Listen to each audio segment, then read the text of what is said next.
25 তারিখে ইনশাআল্লাহ আপনাদের দয়া আল্লাহর রহমতে আমি দেশে ফিরে যাব। সব অপেক্ষার অবসান ঘটিয়ে এবারে দেশে ফেরার তারিখ ঘোষণা করলেন বিএনপির ভারপ্রাপ্ত চেয়ারম্যান তারেক রহমান নিজেই। 2018 সালে বেগম খালেদা জিয়া কারাবন্দী হওয়ার পর থেকে তিনি দলের দায়িত্ব পালন করছেন। আসন্ন জাতীয় নির্বাচনকে সামনে রেখেই এবারে দেশে ফেরার প্রস্তুতি নিচ্ছেন তিনি।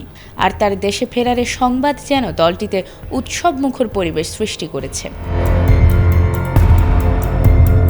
2007 সালের 1/11 রাজনৈতিক পট পরিবর্তনের পর তারেক রহমান গ্রেফতার হন। পরবর্তীতে 2008 সালে কারাগার থেকে মুক্তি পাওয়ার পর চিকিৎসার উদ্দেশ্যে দেশ ছাড়েন এবং সপরিবারে যুক্তরাজ্যে চলে যান। এরপর থেকেই দলের ক্ষমতা হারানো ও রাজনৈতিক নানা জটিলতার কারণে প্রতিবারই দেশে ফিরতে ব্যর্থ হয়েছেন তিনি। তবে এ অপেক্ষা আর বেশি দিনের নয়।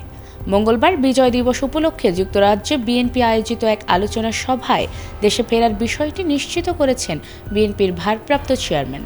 তিনি জানান, আগামী 25 ডিসেম্বর দেশের মাটিতে ফিরবেন এবং যুক্তরাজ্যে থাকা বাঙালি প্রবাসীদের প্রতি কৃতজ্ঞতাও প্রকাশ করেছেন তিনি। যুক্তরাজ্যে আয়োজিত এ সভায় তিনি বলেন, আপনাদের সঙ্গে আমি 18 বছর ছিলাম। অনেক স্মৃতি ও বহু দুঃখ কষ্ট আপনাদের সঙ্গে শেয়ার করেছি।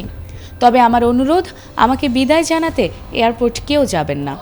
এয়ারপোর্টে গেলে একটি হট্টগোল তৈরি হবে আর মানুষ জানবে যে এরা সবাই বাংলাদেশি। এতে করে দেশের সুনাম নষ্ট হবে। ইতোপূর্বে 12 ডিসেম্বর একটি জরুরি সংবাদ সম্মেলনে মির্জা ফখরুল ইসলাম জানান, দলের ভারপ্রাপ্ত চেয়ারম্যান তারেক রহমান 25 ডিসেম্বর ঢাকার মাটিতে এসে পৌঁছাবেন। দলের পক্ষ থেকে তাকে স্বাগত জানানো হচ্ছে। ওই দিন রাতে গুলশানে বিএনপি চেয়ারপারসনের কার্যালয়ে দলের স্থায়ী কমিটির জরুরি বৈঠক হয় এবং তারেক রহমান সেখানে ভার্চুয়ালি যুক্ত ছিলেন।